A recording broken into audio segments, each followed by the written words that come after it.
It was So the 11 Kim grand, K but effect, Yeah. 11 keep your grand. 11 grand, yeah. So, Nice sale on top of everything else. Oh, yeah. yeah. Yeah. Not a bother. Very good. Petty Excellent. cash, darling. To her anyway. The Architects of Business with EY Entrepreneur of the Year, telling the inspirational stories behind Ireland's most successful entrepreneurs. Hello and welcome to the Architects of Business, made in partnership with EY Entrepreneur of the Year, where you will hear the inspirational stories of some of Ireland's most successful entrepreneurs. I'm Sonia Lennon, broadcasting remotely from my home at this time. And on this week's show, I chat with husband and wife team Dan and Linda Kiely, who recently exited their Cork-based business Voxpro for in excess of €100 million. They talk to me about closing the big deal and how Kim Kardashian has brought her influence to bear on their portfolio. If you haven't already done so, click the link to get new shows directly into your feed. Dan and Linda Kiely from Voxpro, thank you so much for joining me this morning. I say Dan and Linda Kiely from Voxpro, but that isn't entirely true because the span of your empire is increasing on a daily basis. And the story of you and Voxpro is an extraordinary one. You are truly inspirational. And we talk all the time about inspirational entrepreneurs. Your story is compelling. It is full of mystery and amazing stories. Guys, I'm going to ask you because I ask everybody, and Linda, I'm going to come to you first. Entrepreneurs are born and fostered. Where did this come from? Where did this entrepreneurial spark come from? Probably my aunt. You know, she was a great lady. She worked till she was 75. She ran her own fruit and veg wholesale. And her husband died at 47, and nobody of her generation would ever have been expected to work at all. So if I looked to anybody, I'd look at her. She went to town every day till she was 95, even though she couldn't see. She was so good to something tells me, everybody. Linda, you'll be doing exactly the same thing. And did you work with your aunt? Yeah, after school, like we'd go up and fill potatoes, and she'd give you 2 and 6 it was in the day. And we'd go all the way down the North Main Street until we had it spent, you know, so like we didn't get home. Nobody ever worried whether we turn up or not, you know. Times were a lot probably harder and easier, you know. Yeah. And what do you think that gave you then? That for presumably that was at a very early age. Yeah. The ability to see that a woman could make it, I'd say. Wow, isn't that extraordinary? Yeah. So if your aunt had been your uncle, it might have been a different story. He was a bit of a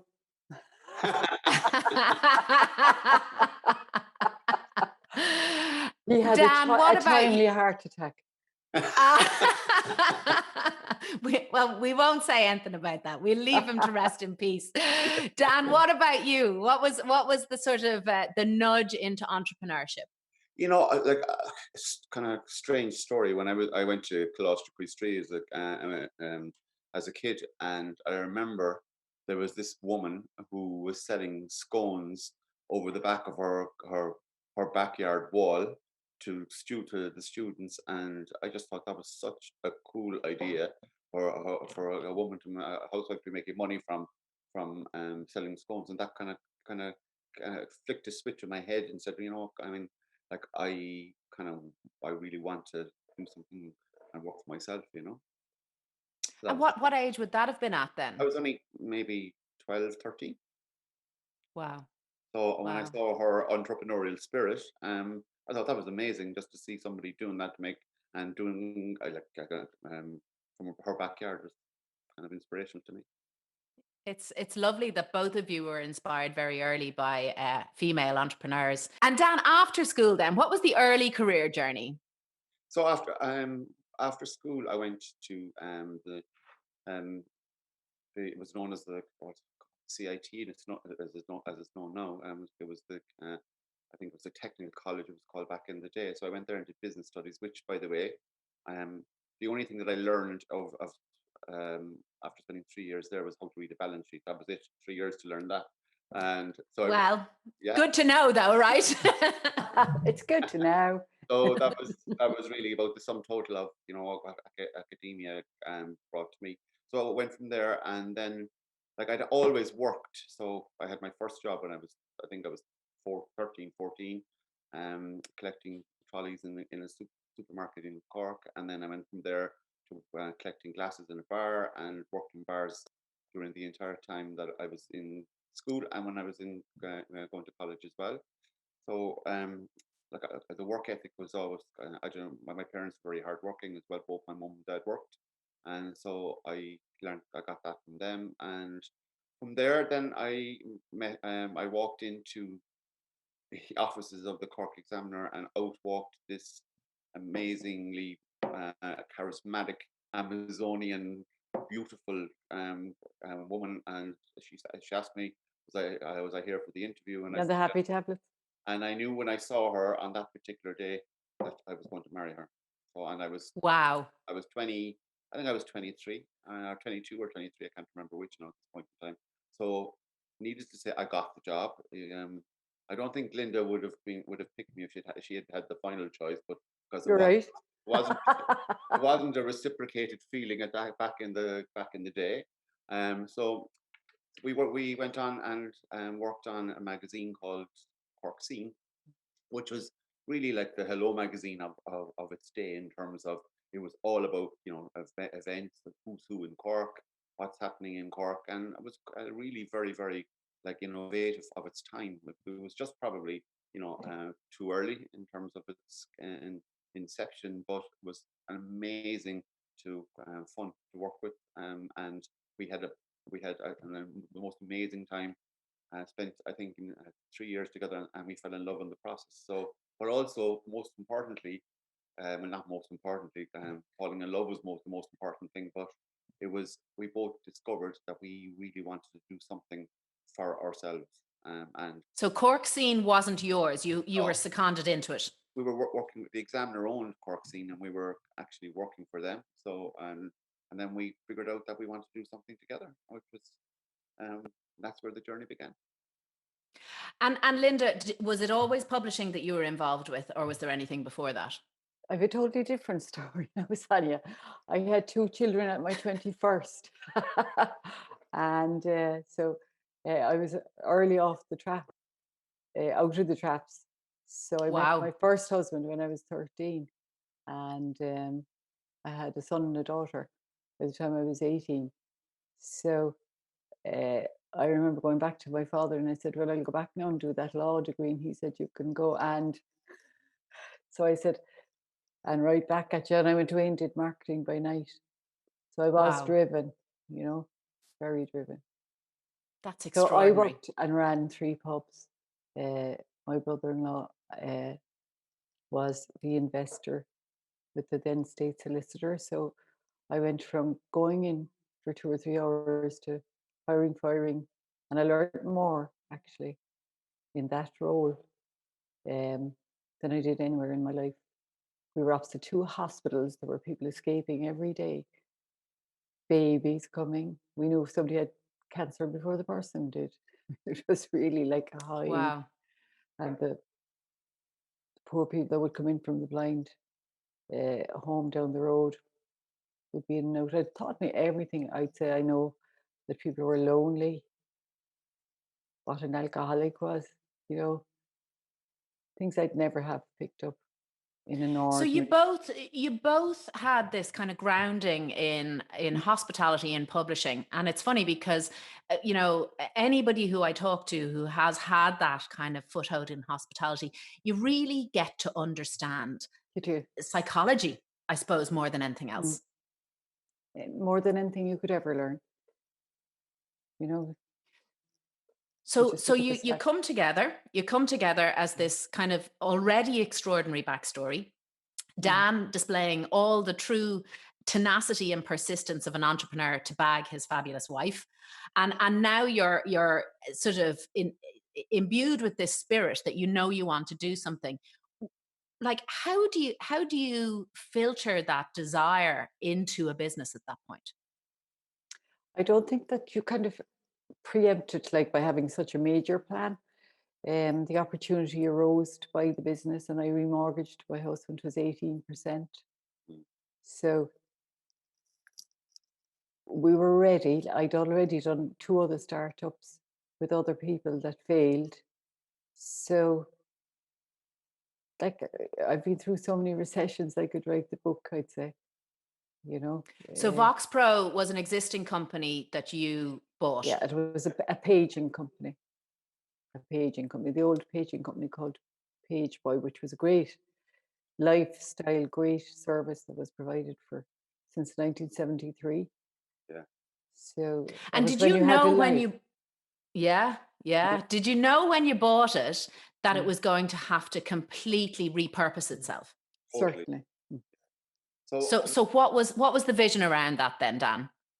Well, it was like I was running Page Boy in Munster for about a year before we actually bought it, and like I was very frustrated about, I mean, what I couldn't do with it, because I was obviously reporting into somebody who had a different vision for than and it was his all about his vision. But I really believed that if I was in, like, if I owned the business, that I could take it to the next level. And the next level was for me was to pivot into text messaging, SMS messaging, and bureau type call answering services, which the previous owner wouldn't have been open to. So I he and I did a deal to buy the business. And Linda, um, who's the real entrepreneur when you think about it. I mean, she was the one with the asset in terms of she remortgaged her family home, and that takes balls. And particularly when with the rates of the mortgage rates at 80%, as she said. So she was the one who took all the risk, and I was the one with the idea, and thankfully she backed me. And we But did. I suppose, to be fair, it's that marriage, not just your legal marriage, but that marriage of the investment and the vision and the ability to act on it. You kind of can't have one without the other, I suppose, Linda. Not really. Not really. Um, I think that, in the early days, it was a great little company. It was up over Clancy's in Mary Street. You probably know the pub well from coming to Cork, but, paging was brilliant. You weren't as accessible either. You just took the message and made the call back.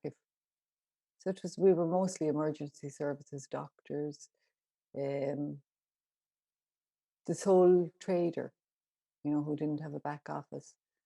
It was great, great fun. So it was really the first mobile comms that was out there. For sure. That's for sure. Yeah. Back in the day, it was like, believe it or not, when like it was cutting edge technology in terms of, I mean, it was the thing to have a pager back in the day. And I think the amount of time now I spend on social media and in the present day, God, the freedom of just having a pager and then getting a message and saying, I'll contact that person when I'm ready, which is just constantly kind of on devices now. It's just what the world has changed. It's just been incredible. That was a scheduled ping there to show that we're all Yeah. on social media, right? We organized that one especially. And so tell me, because okay, you start with 6 people, and I'm sure you started with 2 people before you started with 6. Oh no, because you bought it, so it started with 6 people. So you've 6 people above a pub, and in the blink of an eye, you're turning over in excess of 90 million euro a year. So how clear was the vision? Because that just doesn't happen on its own. It doesn't. And you know what? Like, if someone had, like, I remember when we were doing 20 grand a month, right? Which was like, I thought that was a fortune back in the day. And like, we thought that was the definition of a successful business, and we were profitable. And then if someone had said to me that you're going to, when you leave Voxpro, have revenues in excess of 225 million, I would have laughed. So that's just not possible. But like, so going from 21 grand a month to a quarter of a billion it was just an extraordinary journey, that I wouldn't have been, quite honestly, if someone had said to me, I would have laughed. So Linda, I'm going to ask you, how did you do it? How did you make the business so successful? Well, you're only as good as your team, as you know. But I can certainly assure you, Sonia, it was a white knuckle ride. There was nothing easy about this. Like, you know, every time something went wrong, the banks withdrew our credit, and there were so many different aspects that went on in the world between the builders running away and properties, and it was the normal person paid for it.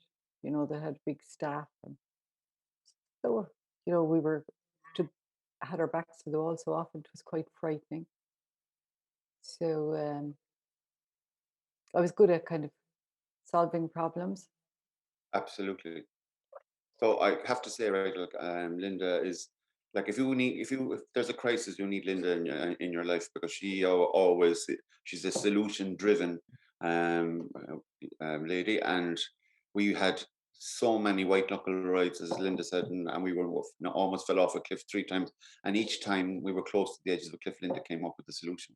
So she's very, So very. what were those times? Because in my experience, I don't know, there's a great phrase that was used by Ben Horowitz, the US investor Ben Horowitz, and I'm not sure how detailed I can explain it, but it's called a WIFIO. Have you heard of this? No. So it stands for "we're bleeped, it's over," and Yeah. he says So that we were. every business has at least 3 WIFIOs in its lifetime, Wow. and that each WIFIO, when it comes, is worse than the previous one, easier to handle, and the stakes are higher. So you get sort of slightly used to this idea of crisis point, and you're almost more ready for it as they come. Was that your experience, We're Linda? never quite ready for it, honey. It's shocking. No, I say, game face on for work and sleepless nights and trying to resolve cash flows. Yeah. Unbelievable. Because one of the times I think we had 600 people out in the call center, and they were just quite willing to put them on the dole, for the sake of extending the peaks and valleys, cash flow as well. Yeah. So Dan, what was the I suppose, what was the key inflection point, or were there a few key inflection points for the business where things just took a massive leap forward for you? Yeah, without doubt, the biggest inflection point came when we won Google as a customer back in 2000 and 2008. That was a game changer, because like we pivoted from just SMEs in Ireland into specializing in tech and focus on FDI. So Google was definitely a game changer. We started off with a team of 12 people in 2008, which quickly went to 360 people over the space of 11 months. And that was the catalyst for us to set up operations in San Francisco. We opened an office there, a sales and marketing office there, and we had a major calling card that we could talk to the tech companies in Silicon Valley that Google was our client, and so that was definitely a huge game changer. If it wasn't for pivoting into dealing with tech companies and FDI, we would have been still dealing with SMEs in Ireland. Actually, that wouldn't have been a sustainable model anyway. We would have gone out of business. Yeah. But Google was a game changer for sure. And Linda, can you just explain, because you're not a consumer facing business. No. So just for our listeners, maybe explain the services that Voxpro sold into Google. Well, funnily enough, one of the guys had a pager, and I had always got great service from us. So that was a plus. So we went into Google Enterprises, AdWords, all different, and they all have a different sharehold minding them. So like, you have to perform at each level to get the next contract. But you're basically a customer service For sure. platform. For Yeah. sure. And that, like, that encompasses everything from, we started off just, doing tech support for Google G Suite, and that quickly pivoted into trust and safety, content moderation, inside sales. So we literally just built up our um, our service offering over a period of time. But Google was the one that we were able to kind of expand our service portfolio with big time. Excellent. And so, presumably, then, when you enter a new territory, there are challenges wrapped up in that, and a new way of working, Linda. That's true. Like, it's all about building the relationships, Tanya. Yeah. You know, Dan and I went over to San Fran, I suppose, every 4 to 5 weeks, and Monday back on Friday. That's hard going. They're hard going as well. But it takes about 3 years to get a contract. You know, they just don't rock in like. So people that have expectation of it being easy, like, would want to, you know, just put the thought None out. of it's easy, right? Oh, If it was easy, we'd all be doing it. exactly. And Well, you're socializing then 4 nights a week. Like, when they come over, you'd be absolutely shattered. You know. But I believe that the EY Entrepreneur of the Year event actually played a pivotal role in a key relationship for you, Dan. Is that right? That's like to Linda's point there is no such thing as an overnight success. And if you think like a company like Stripe, who we're working with, we have 380 people in Cork that are supporting Stripe across the globe. So that contract started off, I met Patrick Collison at an event in Palo Alto in California, and went up and introduced myself, and it went from there. And during the Entrepreneur of the Year Awards, we had just started a small pilot with Stripe in Cork, and I met at the drinks reception beforehand. I shared a glass of bubbly with John Collison, actually, and we briefly discussed the pilot. Now, that certainly didn't hurt our chances of expanding that pilot. That Who paid for the champagne, Dan? EY. You know, something like that could put them on the cap table. You have to be very careful. Well, yeah. Look, and also, by the way, it was the champagne helped build from 6 to 380. So, thank you, EY, for the champagne. Amazing, absolutely amazing. So, you are a husband and wife team. I mean, and you are obviously completely consolidated as humans and as business people. That must bring its own challenges, Linda. To say the least. It's very difficult, actually. But, you know, at the start, we were, I suppose, driven together. But the more diluted and bigger the company gets, the more opinions that are more valuable than, say, us staying as tight. But we worked around it, you know. He hired them, I fired them. Is that the way it was, Dan? I don't think there's any upside of me disagreeing with that. So I'm going to just kind of like abstain. But one of the things that has been like Linda, as I said to you before, is really brave and takes very brave decisions. But like, she for a long time was the sole female on our board, which I have no doubt, when I look back, and it was a really difficult place to be when you have got, predominantly men, and like, one of the best decisions we ever made was to appoint 2 more women to the board, and that has been one of the catalysts of our success. So Louise Phelan was our first appointee, and then Sonia Flynn from ex PayPal, and then we Sonia Flynn from ex Google, ex Facebook, came on board, and it literally was transformative in terms of the way the company scaled and grew, because we had much more diversity, and on the, no question about that. And I would urge anyone who's in business today to look at the boards and see look at the data and see how successful companies are, and become when they have, diversity on the board, and on the leadership team, and on the boards. So one of the things for me post Voxpro is I'm very passionate about, I describe myself as a very proud Irish feminist. I think that, fostering female entrepreneurs is something that I really, really want to want to work with into the future. Dan, Okay. always great to hear a man who understands the power of diversity in an organization, not just for the culture and the good of the company, but for the bottom line. We're going to take a quick break. And when we come back, we are going to hear the amazing story of Voxpro's sale. Dan and Linda Kiely, thank you so much for staying with us. Dan, you, through your vision, and Linda, through her investment, have created this entity, Voxpro, that is thriving. It's moved from 6 people above a pub to become a major international business.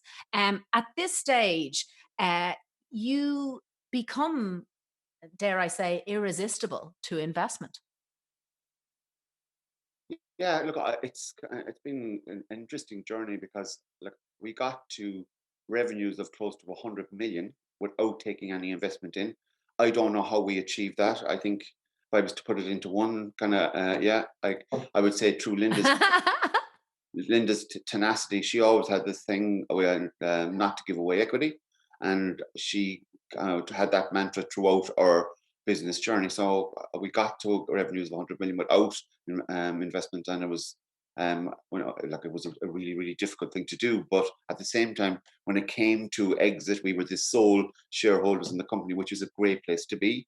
It's an extraordinary place to be. It's extremely rare, right? Yeah. And would I advise it? Again, probably not. I mean, because the amount of risk you take and the amount of personal sacrifices you have to make. Like, for instance, Linda had to cash in her pension at one point in time when there was zero credit available to purchase a global phone system, right, in the cloud. And that, one of my friends said to me, that's a step too far. You're really gone too far now when you're actually taking her pension. But she insisted on taking it rather than taking investment in. So, but Linda, you must have truly believed in the vision at that point to make a decision like that. Yeah, we'd had so many glitches, Sonia, that, like, you know, I remember we were waiting to be wound up, and they were trying to get me to give 20% sharehold to a guy who'd been very well paid. And I said, sure, if it's worth nothing, why give it? So I held tough. And I remembered something actually that I learned in the pubs, that if you're running into any cash flow difficulties, if you flag with the revenue early enough, and we'd never ever defaulted, that they were exceptional. So they put the glitch in our cash flow over 9 months. We paid until that month came. And I'd always give a shout out to them because, everybody's afraid of them, but if you communicate, you do very well. That's amazing. yeah, Amazing. So that was how we held it. By communication, really, that Yes, you're willing we do. to stand up and be counted. Yeah. Yeah. Yeah. We made all So this through communication, I'd say. that's interesting. That's what we do. Like, we're good at building relationships and looking after them. That's all business comes down to that, I suppose. No question about it. If someone has to ask me what is the key to success in business, in my top 3 for sure would be relationships, because the old kind of adage, people buy from people, and that is one of the things we really worked hard on. And on on our Voxpro journey, our partners or our customers, if you like, have become really good friends. So we're friends with a lot of our customers to this day, and we would see a lot of them socially, and especially now that we're not operationally involved in the business anymore. So relationships are critical to any business for sure. So tell us about TELUS. Tell us. Yeah. So Linda and I met the CEO of TELUS back in March 2010. So he and TELUS Industries are who? It's TELUS International. TELUS International, excuse me. Yeah. They were in the same business as us, and they just won a Google contract. And a guy called Peter Scotchamara out in Silicon Valley said, if you want to see what good looks like from a customer experience and tech support point of view, you've got to go and meet this couple in Ireland. And this guy called Jeff Puritt, who was the CEO of TELUS International, flew in, and we met, had dinner, and we took him to some of them, some of the late night pubs in Cork, and we immediately gelled. Right, we liked each other. You We got him each other. drunk, Dan, is what happened. You got him drunk. That always works too, by the way. You don't have to handcuff him though. It's difficult to get him drunk because he can hold his drink. But so we immediately clicked with them, and then we kept in contact afterwards. And I think that was the key to the sale, right? He kept on sniffing. Yeah. Yeah. We met his wife. We met his family. We as a couple, we found out what his core values were, what he stood for as a person, what he stood for as a businessman, and that was critical for us when we made the decision that we were going to get married to Ti in effect, really. And so we knew him very well. I knew what I was buying. He knew what he was buying. We got along, and I knew we'd get along afterwards. So that was the the clincher. Yeah, and Linda, so yeah, go for it, Dan. I don't think we could have sold the business to anyone else but Ti, because it was our baby, and like we wouldn't have given away our baby to a big corporate company with a corporate structure. So it was important that we found the right partner to get married to. So Linda, can I ask you then, obviously you did a sort of a values analysis of TI. At that stage, obviously you've a very clear idea of your own values as an organization, and there must have been alignment there. So what are those values? It's all about keeping the team and the teams that we built out. I mean, you couldn't do this for as long as we did for money, Sonia. It's just so head-wrecking, and it's a people industry, so there's always a daily problem. If not problem. So if you were to distill it into values, then you're talking about respect, inclusive leadership, communication. You can't work as hard as that for that length of time, and take such extraordinary chances, and it affected all of us. We were absolutely shattered. I often look back and wonder how we did it at all. But you did do it. Yeah, you did do it. And I have to say, for EY, that the promotion that we got through them in being in their finalists in 2013 was a huge marketing profile as well, because we didn't win the international category, but we got an awful lot of promotion. Yeah. And you can never get enough, as you know. So and is it fair to say that it's not just the promotion that creates value out of the program? It's the alumni. I remember, when we had the sale meeting, Frank O'Neill, tax expert from Cork, and I had 10 questions, and he said, I'm not going to answer any of them, Linda, because you've spent your finger in the dike for the last nearly 30 years. So I won't talk to you for 2 years. And he was right. Amazing. Actually, because I was more threatened by the result than fighting. You were suffering post-traumatic at that stage, yeah. Yeah. So Dan, let's talk about the first major phase of investment that TELUS came into Voxpro with.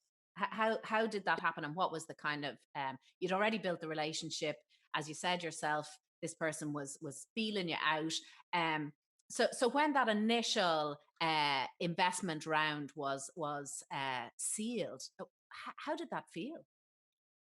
Bizarre, actually. It was, firstly, we closed the deal on the 16th of August 2017, which was my birthday, and you couldn't make that up. So if there is going to be a book, that's going to be a chapter. We literally spent the morning in Dublin signing papers in William Fry's, and then we came to Cork and partied in Jack's restaurant till all hours of the morning.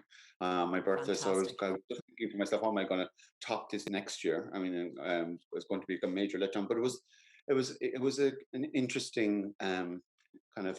I wish I had reached out to the alumni in in EY, and talk to people who'd been through the journey before, because it's once you achieve it, it's then you find yourself, I mean, you've given away your baby in effect for, I will, albeit for a lot of money, but at the And it same was time, a lot of money, right? So that first round, well, which is, I think it's in the public domain, isn't it? Was 55 million, was it? yeah, in and around that number. Excuse me. So, but it is quite a different experience to going from being an entrepreneur, charting your own destiny. I became overnight part of a global leadership team of $1 billion company, and that's quite the transition. So I wish I had reached out to people, because there's been so many people on the EY alumni that have been on that journey before, that I could have helped in a major way. And I would urge anyone, by the way, who's going on that journey, to talk to someone like me, or others in the community that have been through that process, because it's a massive change to go from one thing into another. So I have to say, I found that quite challenging for the first 3 months, until I figured out how things worked, and that I was part of a Dan, team. what do you wish you knew going into that? Um, Politics, probably. yeah, I learned how to play them. I wish that, look, that, for instance, I mean, it comes down to numbers, no matter how deep the relationships are. So the first month, because we've been so busy focusing on trying to close the deal, our numbers tanked in the month of August, and then that created an avalanche of, like, I mean, of control, and people from the mothership kind of becoming more involved in the business, and rightly so. I mean, they paid a lot of money for an asset, and the first month the numbers kind of dipped. So I learned then that, okay, you First have to year. hit your, is the key thing. You must hit your numbers if you want to be in control of your own destiny. Hit your numbers, and that's the number one thing. And once we hit our numbers, everything was fine. And it's a really tricky one, because I think regardless of the size of your company, and regardless of the size of the investment, Same that closing around, it's another whole job. So it's very Totally. difficult to keep things moving at that point. Well, But exactly. but the story doesn't end there, because that was the first half of a buyout. Yeah. Tell us what happened next. So look, I remember actually Linda and I sitting down and with a friend of ours who's a serial entrepreneur. He said, "You got to look at this, and the money you've got now for the 55% you've just sold, as being your final check, and that's the only way to think about it." He said, "You just got to look at it that way, and assume you're not going to get any more." So I'm hugely competitive by nature. So I was okay. I was not going to let that happen, and I met the former CMO of Microsoft, a lady called Mitch Burke, out in San Francisco, through friends. And I told her my story, and she turned around and said to me, "If you leave $1 on the table of the rest of the money that you can earn, I'm going to come and get you." So I was okay. So I took that literally, and I said, "Okay, I have 2.5 years to maximize this opportunity, not just for me and Linda, but for the team of people that had helped us build a business." And that was really important to me. That not only would Linda and I make more money, but our friends in the business would do well. And that was the thing that spurred me on to do it. And so Rise all it was boats. right. Yeah, absolutely, for sure. So Linda, that 2 years then, I can only imagine that it was about highly accelerated growth. Oh, for sure. And obviously, the first year we tanked. So those, I said before, contracts take 2 to 3 years easily. So the next year, they all kind of came in the first quarter, if not second, definitely no longer. And we were on a good run rate for the following year, and they took us out the 15th of December. Last Christmas. Lucky us. What a Christmas present, Dan, huh? Well, you know what? I cannot believe. I mean, I think we're the luckiest couple in Ireland, because like we weren't due to sell the remaining 45% until the end of 2020. And I promise you, based on what has happened in the pandemic and what's going on in the economy now, the size of the check we'd have taken out this year in 2020 would have been a fraction of what we made in December, for sure. So, like, serendipity played a big part in it. They approached us in October and said, "Are you interested in an accelerated earner?" And I said, "This is a bit left field," because our numbers were on track. And so basically, I said, "What's motivating it?" And they said, "Look, we're the last 6 to 12 months are always very fractious in an earner situation, and let's leave while we're in love." We're kind of on part that way. That's So I amazing. said, "Okay." Hmm. So I sat down with Linda and I said, "Okay, they're interested in buying us out early." I said, "What number would you take?" And I said, "Write it down," and she wrote it down, and I wrote it down. We went back and I said, "Yeah, if we're interested, if you meet us somewhere between what the company's worth now and what it's potentially worth in 2020, we'd love to talk." And then they said, "We're prepared to offer you X." And it was 4 million more than when both of us had written down. First time we've ever agreed on anything, by the way. So the number was the same. So we ended up, we executed the deal on the 15th of December. And who would have predicted the pandemic? And I mean, it's just like, I just feel so incredibly grateful that we managed to get out on the 15th of December, pretty much weeks before the pandemic started. So the best Christmas present ever was basically a double down on the initial investment. Absolutely. Extraordinary. So in around the 100 million mark for a baby that you had built with 6 people over a pub. Well, it's just been like just the most incredible journey. And someone had said we were starting with that was going to be the end result. I would have laughed, but here we are, and I'm still An inspiration. I wouldn't say that, but I've remained on as a strategic advisor to the CEO of TI, but that's very much a part-time role, and which I'm enjoying very much. And but it gives me the freedom to be able to do Linda and I do many other things as well, which is wonderful. And you have become very active investors in other, particularly Irish businesses. Am I right? Yes. Yeah. Yeah. And is that important to you that your portfolio is based out of Ireland? Give where you live, honey. Excellent. I love it. So your span of interests are from vintage fashion, which doesn't surprise me, remote working, which doesn't surprise me, and technology for content. Am I right? Yeah.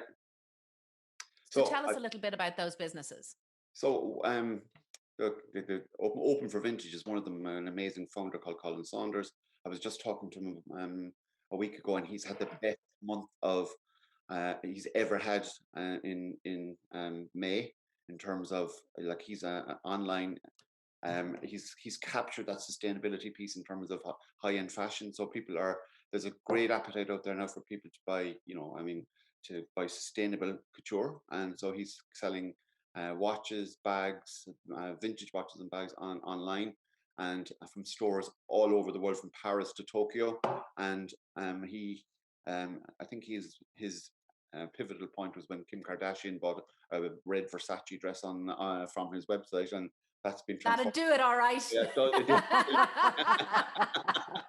So Dan, I have to ask, how did it come into being that Kim Kardashian bought or wore off Open for Vintage? Well, did you gift it to her? How did it happen? No, I mean, one of her stylists, I assume that she's got many of them, have contacted Open for Vintage and said she was interested in a red leather Versace 1980s mini, red leather, and but she insisted on paying for it, because in no way did she want to endorse the Open for Vintage site. So she did wear the dress to an event. I think it was the mini in October in LA, but there was nothing to stop the founder Colin Saunders posting it on his Instagram, because of course his feed wouldn't come in contact with hers. So, but it was a game changer for her to have bought that. And can I ask you then, was that garment live on the site, or did Open for Vintage source it for her? It was live on the site. Amazing. Yeah. Amazing. It was So the 11 Kim grand, K but effect, Yeah. keep 11 your grand. 11 grand, yeah. So, Nice sale on top of everything else. Oh, yeah, yeah. exactly. Yeah. Not a bother. Very good. Petty Excellent. cash, darling. To her anyway. So there's that, and another one I think that I'm going to become more operationally involved in is a company called Video Rank Me, and so basically I believe that is going to change how we use the internet forever. It will eliminate the need for websites, and because it's all about video now. So in the States, Linda and I spent 3 to 4 months in LA just after from December onwards, and the trend out there right now is that people are searching on YouTube, not on Google search anymore, because so videos are really where it's all about. So this company that we're involved, It's a big area of interest for me, actually, Dan. So we'll talk later. Yeah, We're doing a huge amount of research in that area. So yeah, no, it's fascinating. but this company's got technology and and AI that will bring your company and your video to the top of Google search and YouTube search. So I think that's going to be a game changer and has a chance to go global. And we will be setting up operations over in LA very shortly around that particular business. But I'd love to chat to you offline. Yeah. And so the other piece is remote working, and you of all people, with your enormous workforce and your experience through COVID, must have so much knowledge about, I suppose, the future of work now and what that looks like, Linda. How do you see things changing? I think, it's never going to be quite the same. People have learned about work-life balance a bit more as well, which is very important. Yeah. And the commuting, for say 2 hours in the morning and 2 hours home is extraordinary for people to manage onto their working day. So I think that it's a whole new era, and we're just going to have to embrace and make it better for everybody. Yeah. Just to give context. Yeah. Just Voxpro alone globally, right? Or sorry, TI globally, or have set a target that post pandemic, that only 57% of the workforce will come back to an office environment. The other 47 or 43% will permanently work from home. That's just TI now. So I think that trend is going to be right across the globe. That remote working is now the new norm for sure. And what do you think is going to happen with commercial spaces? Because there's a lot of mausoleums now that have been created that are no longer going to be inhabited. What do you think the future is there? Well, I think, Sonia, they never cut any slack with anybody, ever. And it's been the landlord's way all the time. So,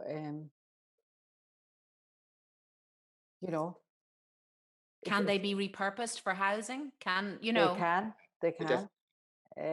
But take a situation of anybody, say, moving to Dublin, like you're paying premium cost for a room that you'd be paying for a mortgage in any other part of the country. Yeah. So, I spoke to an entrepreneur yesterday, and he was telling me that this is a kind of a nuclear option for his company. He's paying currently 33,000 a month for premium office space and plus rates, and he said that he was able to kind of very successfully adapt his business to remote working, and it makes sense for him to liquidate his company and start all over again, rather than because he's got a 5-year lease, and if he did that, he's going to save close to 2.5 million. That's unbelievable. No. Dan and Linda, I feel like we're in the living room having a glass of wine now at this stage, and I could talk to you all day long. If you were. Your story is extraordinary, and genuinely, I wish you the very best. Thank you very much, Sonia. You are absolutely arch EY Entrepreneur of the Year alumni in what you've done, and enjoy every minute of it. Thank you, and we'll make that glass of wine happen soon. We will indeed, and it was a pleasure. Done. A pleasure. Thank you so much. Cheers. Thank you. Bye. Thanks Thanks for listening and watching Architects of Business, made in partnership with EY Entrepreneur of the Year. Thanks to the team here at Joe, and of course to today's entrepreneurs, Dan and Linda Kiely. If you haven't already done so, click subscribe to get new shows directly into your feed.